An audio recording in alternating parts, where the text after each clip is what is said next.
And we're back for another episode. Now, if you're looking at the video, you realize I'm back in another hotel room, traveling for work, but the pod must continue. Or at least I've been continuing it all these years. I haven't stopped, so I'm going to keep it going.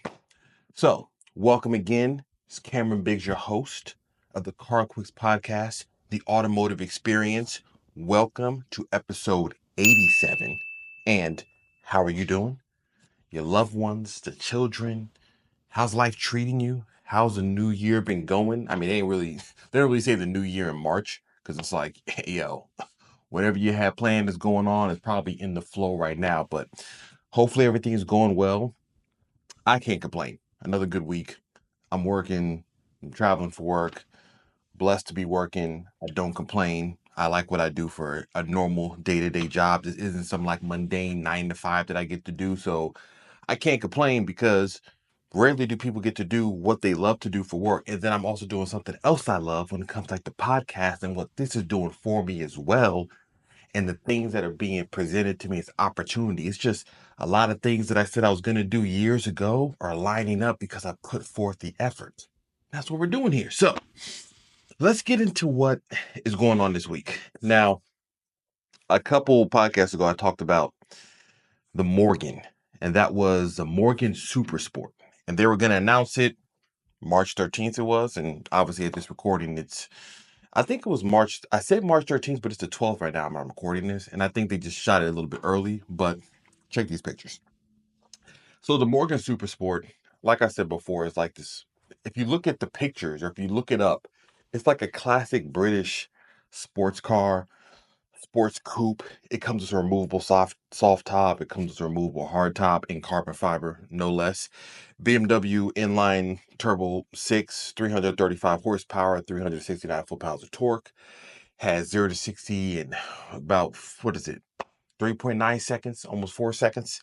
Top speed of 166 miles per hour. However, it won't come to the US. Now, that's not really a bad thing. The reason why is because Morgan and what they create for their little limited series of sports cars in the European market, they don't really go to the regulations that the US needs when it comes to crash safety standards. It's like a bespoke limited vehicle. And so they have different rules for them. So they're not about to go out of their way to try to make it, work for the US market when this would be an extremely niche thing. Not to say it wouldn't sell. There are plenty of people that would love this type of old school style sports car and something that has a modern chassis, modern engine, modern ergonomics, modern technology. One of the other cool things, which sounds absolutely funny if you don't know about this car, is that for the first time ever, there's a trunk. Now, the reason why that's funny is because prior to this, Morgans were always just the way they were built and how those cars were. It wasn't really about you bringing luggage. If there was any space, it was behind a driver and passenger seat for like literally a weekend bag, drive to your little house in the hills of Tuscany and enjoy the drive there and figure out your clothes when you get to your destination. It wasn't about you trying to haul and road trip with a bunch of things in there. But this time there is some practicality when it comes to it. I think it was dope. Now, if you happen to live in the Europe and you can buy one of these, it's going to call you 85,000 pounds. Now, for the US market, just to give us some context, that's 110,000 USD. Now, I'm sure somebody's going to look at this picture and say, hey, yo, CarQuicks, let me tell you something. Guess what I'm not doing for 110,000? That's what I'm saying. Like it's for the particular customers, the niche market of this type of style of car. I personally like it. It's definitely not for everyone. It doesn't look ugly. I think these do look really nice as far as how they're designed. It pays homage to that older era British sports car, very swooping, curvature fenders and the way the body lines work. I think personally that it works perfectly well for what they're trying to build to. And I think that Morgan is one of those few companies that hasn't left from who they are. Like they don't, even if they try to modernize something, you still look at it and you're like, that's a Morgan. And that's kind of what they always aim for. Even when they did like the Morgan Aero 8, which is kind of like, they kind of tilted in the headlights a little bit more. If I have a picture of it, I'm going to throw it up on the screen. But they made it a little bit more modern, but it still looked like the Morgan that we all come to know and love. So, Morgan's out. If you live in Europe, go ahead and get yourself one. Now, another thing that got announced. So, kind of moving through the news. It was a, fairly packed news week as I'm traveling. It's always a packed week when I'm traveling. I'm not in my normal little podcast studio. I'm in a hotel room trying to make it happen. Now, back to what I was saying. So Audi announced the A6 e-tron. Now the A6 e-tron is now an electric SUV, but I want to talk about the exterior design real quick because I want to give Audi its props where they're due. Audi does an excellent job with making sure that their electric vehicles do not look like blobs on wheels, meaning they have grills, they have design, there's body lines. Even though it's an electric car, I sometimes don't like the design of electric cars where they just make the entire front end just flat, plain, no design elements, no grill type look, just nothing there. I think that Audi does a better job when it comes to recognizing we can still design a car that looks good, even if it's an electric car. Like, we don't have to just give up on good design for the sake of saying we have an electric car. Given that fact, let's talk about what they've done, right? Because I like, if you see the pictures, I like how this looks, especially when you get into the S6 model. We'll talk about that. So these are going to start at $67,000. So for $67,000, we deal with the base model, which is a 375 horsepower version. Then we go to an all-wheel drive version that has 455 horsepower and a 377-mile range. And that's where both the rear-wheel drive base one and the all-wheel drive one get to. Then we make our way to the S6 model, which has 543 horsepower, and it costs $80,000. That's where that one starts. It has a 324-mile range. Now, here's what I want to say. I'm gonna look at something real quick as I'm talking to y'all about this. One of the things that also I praise Audi on, and that is their interior. Before I get to that, I'm gonna say something about the exterior on the S6. The X6 one, to me, looks like a proper, as I'm looking at these images, it looks like a proper sports sedan. Like, they don't miss the purpose of a sports sedan and what they design. As I said before, they just do well when it comes to that. So let's just say you want the S6 e-tron, 543 horsepower, $80,000 starting price, which, you know, it's Audi. So I'm gonna say it's not bad. 80,000 is a lot, but it's a luxury, electric vehicle from Audi. Now, the only thing is, as we know, right now, the depreciation on electric luxury cars is astronomical. Okay, so if you're going there to buy this, lease it. Because honestly, there's no reason to be buying outright electric luxury cars. Lease these things, okay, so that you can hand it right back to them when it is done and you can move on to whatever model's next. But let me talk about the interior real quick. So Audi is one of the leaders of interior design. Mercedes, Audi, I think they're doing a lot better than BMW. I've already critiqued BMW enough as far as what they've been doing. Now, it's not like Audi is perfect when it comes to the e-tron, because if you see here, the critique is always the screens, right? And like I said last week, when it came to the Mercedes-Benz design gentleman, he said the same thing about luxury doesn't mean that we just put more screens on the dashboard. It doesn't mean it's a better car. It doesn't really help the design language. Now, where I will give Audi their props is that even though they have screens on the dash, as you see here, at least they are trying to integrate it better into the overall cockpit design of the driver and the passenger, so it doesn't necessarily look like there's a screen just slapped on the dashboard. I still think that interior design right now on cars is not where it could be. It certainly is not what it was years ago when it comes to some of the classic Audis, like an Audi TT or stuff like that, which had tactile buttons and design and uniqueness. I think when it comes to the electric cars and electric cars in general, like I said last week with the Volvo and the ES90, because it's electric, I don't know why they feel like everything has to be removed and simplified to just be iPads on the dashboard or just tablets in the screen. That part I don't get. I'm thinking if you have the ability to have a quiet running drivetrain because there's no ICE power motor, then I'm like, why aren't these interiors being like the separating factor between what luxury cars are the best? I feel like the interior should be the reason why these things are separated. Like, if you want to show who you are and why somebody should choose your electric luxury car, the interior should be knocking folks out the park.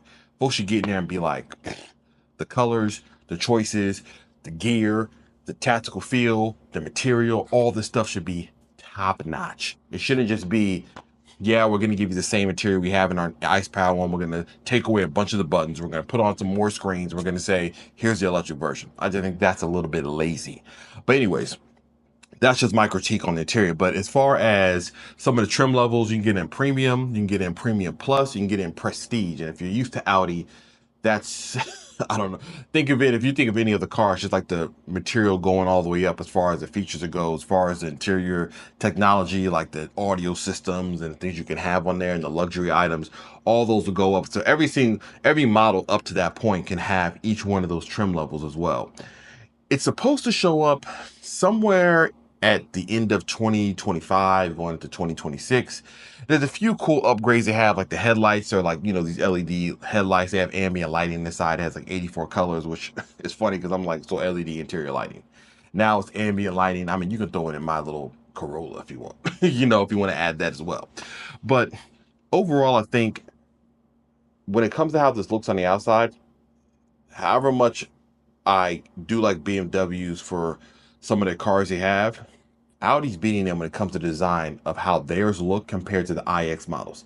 The iX models have this weird high lifted belt line, you know, character line, very abrupt corners, sharp edges, just very brute as far as their design goes. I think Audi is doing better even than Mercedes and BMW, because Mercedes went the route of the EQS of just like no character line, one big oval and Agon wheels, and that's what we're gonna do.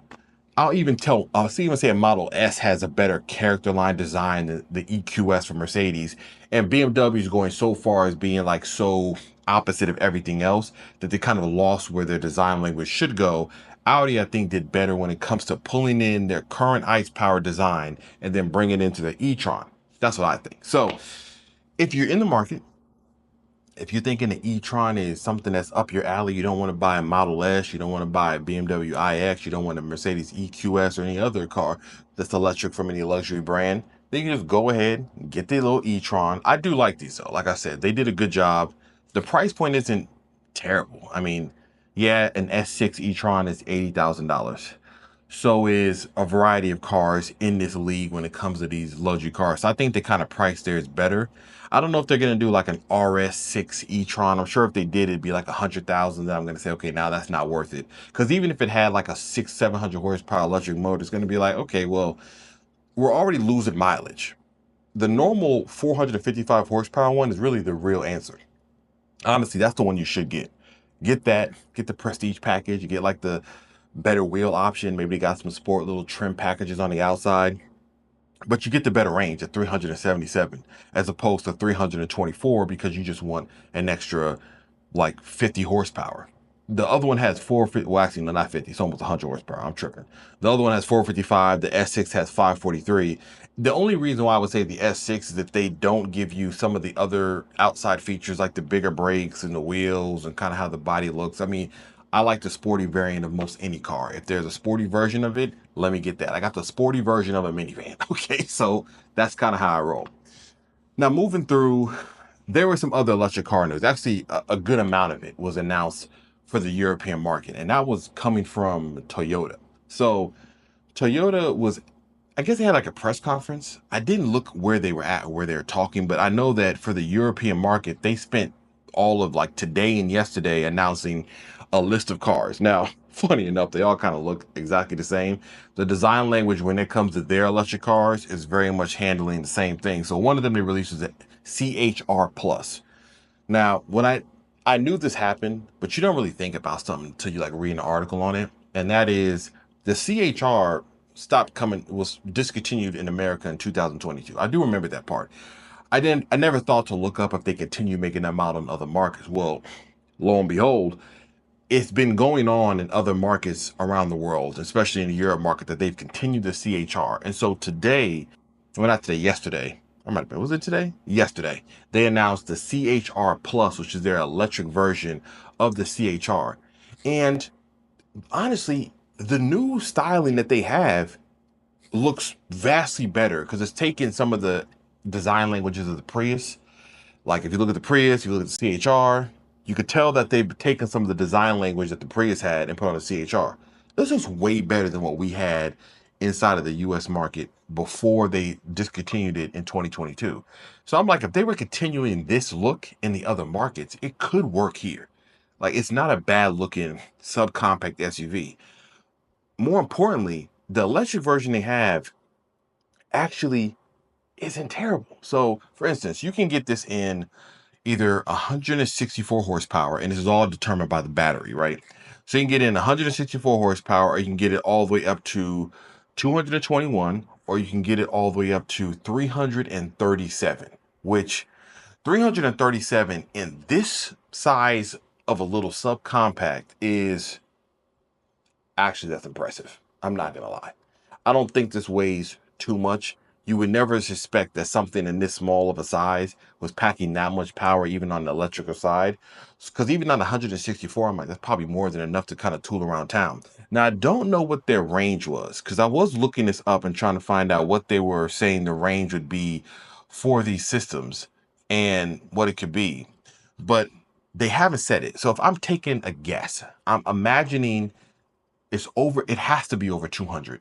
These may eventually come to the US market. If they come to the US market as like a sub-compact electric version for Toyota to sell, let's say it's between 30 and 40,000.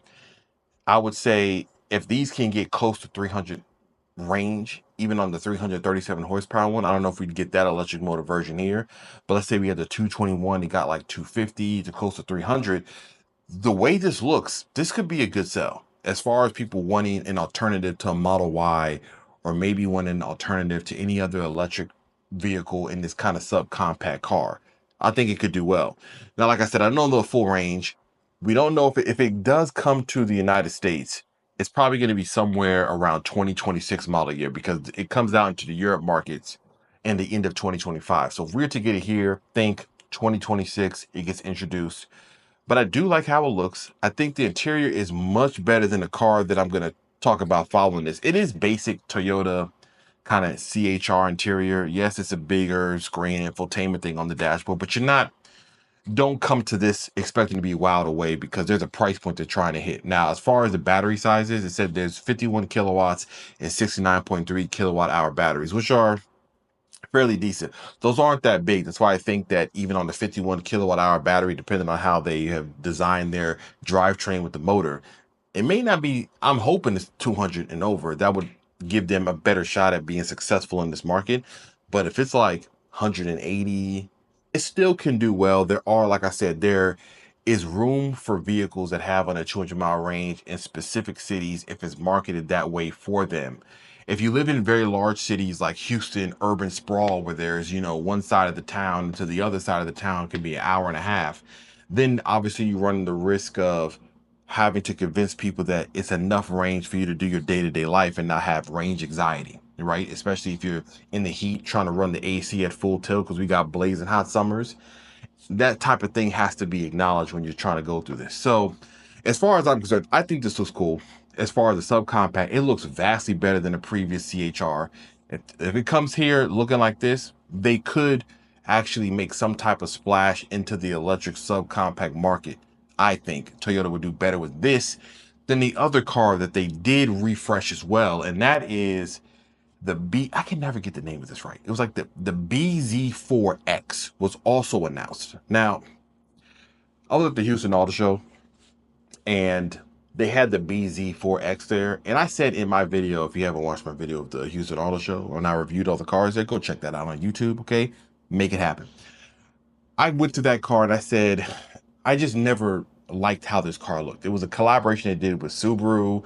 Subaru's version's called the Solterra, and it's just overly funky for no reason, if that makes any sense. Like the design of it is just extra. Now it's being cleaned up and refreshed to bring in that like Prius kind of boomerang type of headlight, so it looks better. It's just this interior is just not it. The way this dashboard is laid out, the split level between the steering wheel and the driver display. It just doesn't flow that great. And the CHR isn't really like they made it better than the current version. The current version of the BZ4X had, it almost looked like the steering wheel of the display could like come back like some type of, like going a roller coaster and they put the harness over your body. That's what that looked like. And so the new one now, they have cleaned up this interior a lot better than it was previously. They've tweaked different things on there. It's gotten the new 14-inch touchscreen. So it resembles the CHR Plus better. I just don't, this exterior I just can't get with. It just looks, to me, it's just too many ideas jam-packed into a mid-size SUV. But it gets the same 337 horsepower electric motor, and it gets better, faster charging for home charging. The range it's pretty much similar range when it comes to what the CHR may have. They didn't really announce any of the ranges when it comes to any of these cars. They were just talking about the battery capacity, and the battery capacity on the BZ4X is similar to the CHR Plus, which is this is a bigger SUV. So if they're anywhere between the 200 to 300 mile range, I would imagine that the larger one, it does have a little bit larger of a battery capacity, but it's still a heavier, bigger car. So if it's a heavier, bigger car, I would imagine that you're going to deal with a limited range compared to the smaller counterpart. Now, I could be wrong, but I'm just saying that's what it seems like. Now, getting into Lexus, actually, hold on. Before I talk about Lexus, there was another Toyota that they talked about, and I want to say something. I think this is actually pretty cool. Okay, this is all I can say is you have to go and look at this picture. It's called the FT-ME. FT-ME. FT-ME, I guess. FT-ME. It's a micro electric vehicle. Now, it looks like a polygon that it looks like it was designed in a video game, Roblox, Minecraft. It kind of looks funny. It looks funny, but it has this very like cutesy, funny, weird, quirky look to it because it's so small. Think of it like a smart car. Very, very small. You'll see the pictures, but if you listen to audio, think of a smart car, but all the design is sharp, angular lines and edges all around. It looks a funky look. However, I think for me, the interior is probably the biggest thing because inside the interior, it continues kind of this blocky thing. There's a bright blue colored like border that flows all the way to the door, comes to the front of the car. The steering wheel is literally a rectangle. Okay, like a rectangle where you mount your phone that connects to the car. They didn't give any details, but if I was to speculate, what they're saying is that your phone probably has some app in it and it mounts into the car and it becomes not only your key to turn on this little electric vehicle, but also the display for the vehicle. So I would imagine if Toyota was going to build something like this, that they probably have some app where you put your phone in. It's like, hey, here's your speedometer, your speed, and here's some directions and everything. It's like, Apple CarPlay, Android Auto when you plug it in. They may not have a speedometer because it ain't really needed. The top speed is 28 miles an hour. Clearly, this isn't made for major roads or highways. Think of it like golf carts or scooters. And actually, they said, let me read this real quick. They said that because of what it's designed for in the Europe market, it's called like a class of vehicles called the L6, which is for teens that can't be licensed for a real vehicle or for people that only have a scooter license, specifically for low emissions areas and cities that don't want real vehicles running there, any ice powered ones. Maybe it's not big enough to have full size electric vehicles, very compact. Now, this could work in the US, but you would really be selling it to like communities that have gated communities. They drive around in golf carts, or maybe you put it inside of areas where they're trying to clear out major traffic, which I don't know of any city area that we have that much anymore in the US other than maybe say like Times Square, but Times Square doesn't want you to have any cars over there. So if they're trying to market it as like something you can use in those areas, it would be like nearby the beach, a marina, rent something to go to the golf cart, wherever they have those bird scooters and things like that. You would have like a full size little compact small little thing. Think of it on like resorts, beaches, or like islands where you don't want to have a lot of cars to ruin the environment and the atmosphere.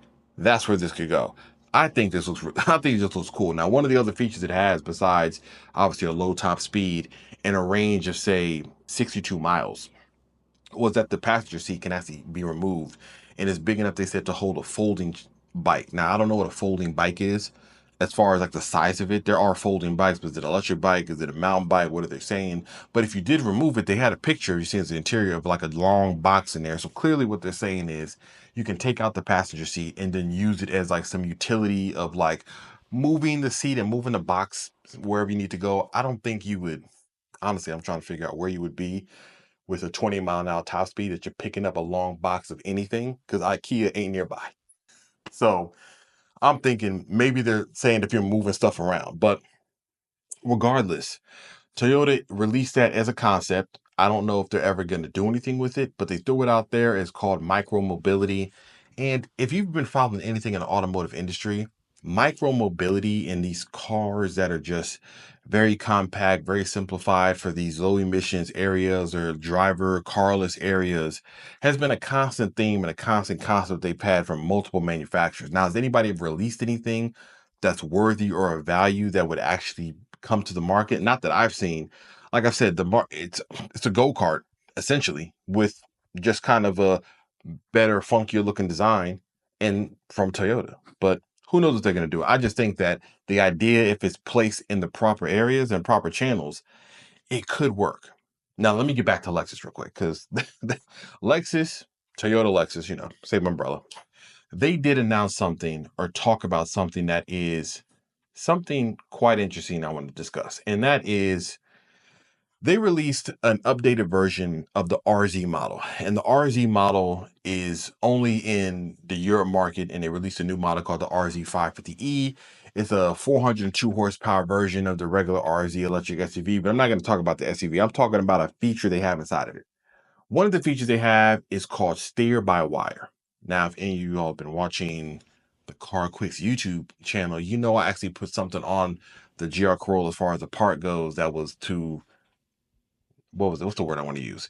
It was something to correct one of the issues that you have with a drive-by-wire system for throttle, accelerator, gas pedals. And that I'm talking about is a delay of pressing down the gas, how far you press it down to when the car reacts and how much it reacts to it. So there's now steer by wire. And this is the first car from Toyota that Lexus has on their vehicle on this RZ one. Now, the interesting part about this is clearly probably their first step at just trickling down into a variety of vehicles.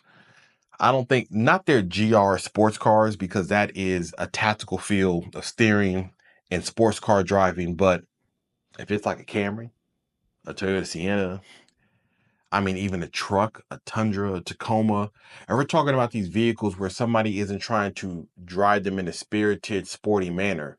If the drive-by-wire can get it done and probably simplify a lot of the underpinnings of components and stuff, Toyota's going to figure out a way to get in there. So the drive-by-wire system is similar to drive-by-wire. The steer-by-wire is similar to drive-by-wire, meaning we're getting rid of like any cables. Now, I don't think it gets rid of like a power steering pump or unit like that, but it probably makes it all electric, probably makes it gear driven. Obviously, there's no belts and things like that, but it eliminates however much they can between the steering system in order to have it by wire. So whatever is first communicating with the wheels and how they were turning, eliminate all those and get it down to computers, chips, and small modules that basically control how much steering angle you're doing, how much turning of it you're doing, which is 200 degrees they have in their system, to how much the wheels are turning. Now, on top of that, inside of the same exact model, they have something they introduced called interactive manual drive.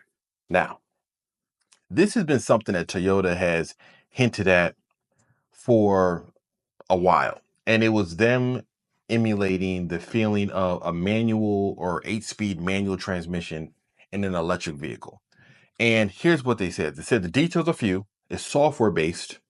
The program with both sound and visual cues. It says it's supposed to mimic an 8-speed manual transmission, and it does not imitate a gas engine, but instead amplifies the natural sounds of an EV.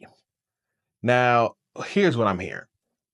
What I first thought was a simulated like kind of feel of you shifting. Hyundai did that on the Ioniq 5N. They had a mode where if you use the paddle shifts, it would like kind of delay the shift and like kind of put more torque in. So you kind of felt like this shifting going back and forth. What they're saying they're doing is if you're using the paddle shifts, it just probably raises the sound of the electric drivetrain somehow, clearly probably just pumped in sound to the speakers, and then brings it down to simulate that you're going through the rev range of accelerating through the gears. I I just I just don't understand. And here's what I'm saying. Why are we wasting resources on this? Why are we wasting good, hard-earned resources on interactive manual drive in an RZ, which is an electric SUV? Come on. Like, I know Toyota's doing great with the GR sports cars and upcoming GR Celica and Supra and the GR Corolla and all that. But when I see this, I'm like, yo, you got some bored engineers. Okay, they're sitting around like, you know what I'm thinking of? What if we made the electric motors sound like they're revving higher, and then we can then simulate paddle shifting so that people can feel like they're driving an 8-speed manual? First of all, this ain't a Peterbilt, okay? Nobody's trying to run through 8 gears on a manual transmission. I'm not in there double clutching the semi, okay? Like, it's not necessary. I don't understand why we're spending money and resources on this. I mean, even on the details, it didn't sound interesting. And that's just me being honest. What it sounded like was a gimmick that isn't gimmicky enough, if that even makes any sense. Like, there are certain gimmicks that I'm like, okay, it's a well executed gimmick. Like the Fratzonic exhaust on the electric Charger EVs. Yes, we know it doesn't sound like a V8, but they went as far as you can go with engineering some sound out of an instrument type of material, not just software. There's hardware behind the sound coupled with software to give you some type of sound with it. Now, obviously, we know it's not real, but the gimmick to me was like you put forth the effort for the gimmick to have a corny, cool idea to it. This though, I'm like interactive manual driving. No, just it's unnecessary because if you try to stick this in any type of sports type of coupe, which I don't know what that is because you actually have true sports cars in their lineup, then for the people that are buying a Lexus RZ, I highly doubt they're at the dealership like, you know what, I would really get this, but I just want some type of emotional feel when I'm shifting gears. I'm like, we got something for you. Interactive manual driving. Oh, sign me up. I don't think there's a single customer that came in there asking for that. Now getting into some speculation right now. We're gonna get into something fun. Nissan has a new CEO. His name is Ivan Espinosa. Now, here's why his name has been, besides the fact that Nissan has a new SUV, besides the fact that Nissan has a new CEO, because they got failing, they got their sales are down. The vehicle lineup it is what it is. There's a few bright stars in there, like the new Nissan Kicks. I mean, the Nissan Z is okay, but there's a few things in there that they're doing right. Mainly the new Nissan Kicks, little subcompact SUV. I talked about that too as well, previously and at the Houston Auto Show. But overall, the lineup ain't what it should be. The sales are down. The finances are down. They need some fresh ideas, some fresh blood coming in there. So they got this new CEO, young guy, 46 years old, basically been there since the beginning, was one of the chief product people. So the story is inside of Nissan, everybody's like, he's a car guy. Now, we've heard this plenty of times before when CEOs get hired and they say they're car guys. Now, the only person that's proven to be a car guy is Akito Toyota. Okay. He's the only one that had a fake name to go race in a series so that they wouldn't stop him under Morizo, and then actually made cars that perform from the stuff he was testing and doing with the GR86, the GR Corolla. So there's a few times in history where a CEO has really stood up to the idea of being a car guy.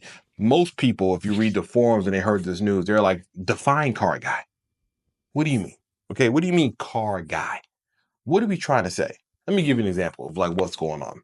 He was famously quoted of saying he would love to bring back the Sylvia name. Here's my opinion on this, right? I'm not saying bringing back the Sylvia is not good.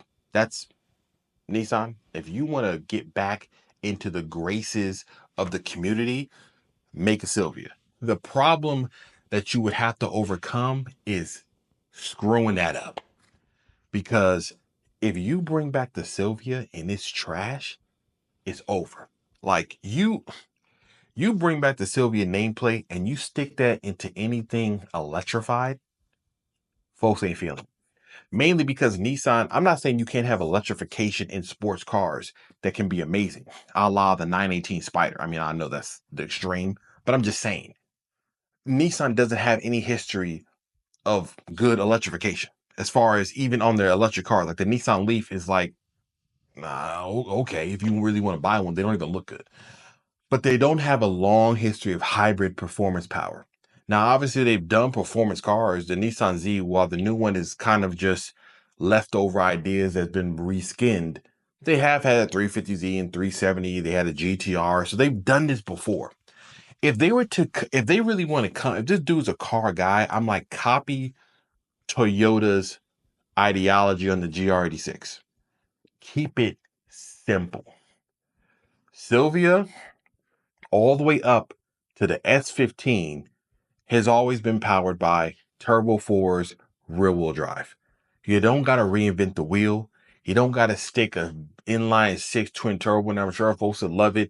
You don't even got to try to stick the Nissan Z's motor in there. I'm sure folks will try to love it because all you're going to do is make the price point unbearable. It's going to be a $50,000, $60,000 coupe. We're going to say, for what? Please don't make this a sedan or anything foolish, because obviously they'll probably look at their lineup and say, we can't have two coupes. We got the Nissan Z. Honestly, I'll say drop the Z. Like, really, if you really want to be honest, if you tell me we can reproduce a new Sylvia but we have to get rid of the Z, I'd be like, get rid of the Z. Bring it back later. It ain't really doing much right now. It ain't really putting your name at the top of the conversation. But if you come up with some inline turbo 4, good power, make the motor strong and handle it. Like, I always wish that sometimes, and I know when you're engineering the car for the masses to buy, you can't really think about the aftermarket to the sense that I'm trying to think, but somewhat overbuild the motor. Like, if it's a turbo motor, the aftermarket's coming to do whatever they can to get more power out of it. But the cars that can always handle more, the aftermarket explodes and people love it because the people with the means to go to the top, they go to the top. Everybody else at the bottom, all the way to the middle, is like, oh, we got all this range. Oh, look, this motor can handle 600 horsepower. Cool. I don't got to go that far, but that means I can get to like 400, 300, a little bit extra, and I'm cool to go. So if you're going to do this, inline turbo 4, 6-speed manual. If you have to put an automatic version in it, that's fine. Do whatever you want. Drop all CVT transmissions. Get them out of here. Do it again. Go back to an automatic or call Toyota or somebody who has been making them decent for a number of years and figure out what they're doing. But if the Sylvia name means something to this new CEO and he's a car guy, then he already knows what the Sylvia needs to be. Simple. I say GR86, think of that. Simple, rear-wheel drive, make it look cool. That's all you got to do. Simple motor, turbo, make it strong, give it like 300 horsepower, something more, rear-wheel drive, 6-speed manual, make it look fire, and it's money in the bank. Easy. Aftermarket will take it from there and go. Every company in Japan, HKS, like whoever it may be, they're all making parts for it. They're going to make kits for it, and it's going to be the second coming of Nissan. And you will then have a flood of people trying to buy the car. And then you have somewhat of the trickle-down effect where they're buying this. Maybe they buy another vehicle. Maybe they buy a truck. Maybe they buy a SUV or something like this. So you have options, but who knows? Like I said before, saying you're a car guy doesn't mean much if the cars don't show up that prove that you are a car guy. And now, honestly, as a CEO, you can't just do what you want. They're trying to save the company. So along that car guy mentality, he's got to figure out an option for, I don't know, a new Altima, a new Maxima, a new SUV, the Murano. Do we change that? Do you get a new truck? Do you get another sedan? Like, he has to think of other things to bring the money in. I mean, the Sylvia would be like the kind of, not the halo, but it would be the icing on the cake. The cake has to be something that is an everyday seller. But listen, if you start off with the Sylvia first and then figure out the rest later, you're still going to start off high and then be riding that wave as you bring in the next thing. If you make a new Maxima, think of this competition to Camrys and Accords. Make it the sportier version. Make it look cooler than those cars. Aim it at people that are looking for something that has some type of driver influence, but still need a commuter car. There's an angle here. Okay, call me if you need me. More and more rumors are coming out about Dodge bringing back the V8. And the current rumor is that in 2026, the TRX is making a return with a V8. Now, not the RHO, which has a Hurricane inline-six twin turbo, which they've reviewed and people said it performs good, performs well. But they said the TRX could be coming back with an even more powerful version of the 702 horsepower Hemi V8, which the rumors are saying is the 797 horsepower engine that was in the Red Eyes. And I mean that's kind of like, of course, it doesn't even sound surprising. There is a gang of them motors sitting somewhere. They were doing crate engines of those Hemis, so I can't imagine that they don't have like a warehouse filled up with a bunch of Hemis as they're trying to figure out, can we finesse them to pass EPA standards? Obviously, the current administration is changing up all these type of rules and things, so there may be something where they're like, we might bring this thing back if they kind of reduce some of those standards, and we're shooing in this. And if they do, they're sold. I mean, I know they're going to be like $120,000, but ain't going to stop nobody because they're going to probably say, hey, you better get these while you can. Get them while they're hot, because once this is done, it's done. But it also tells me that the new CEO of Dodge, they also understand the error of their ways. Really, when you start seeing rumors like this, they realize we had a good thing going. We kind of squandered it. Let's get us back to where we're going.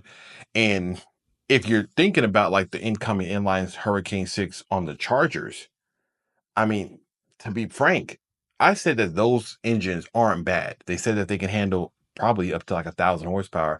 The aftermarket on the twin turbo inline six is monstrous. And if it's a strong motor, it can be like sky's the limit. However, if you want the experience of a V8, you may want to chill out for a second. Figure out if they're really bringing this back. And if they are, that means that it's probably landing in one of the other cars. We'll see. Now, getting something else I saw. This is kind of like, if anybody actually, we're going to, a little bit of a sidebar. Lego's released all 10 versions of the F1 cars for the 2025 season. Well, it's the previous cars, but it's all 10 F1 teams in one massive Lego set.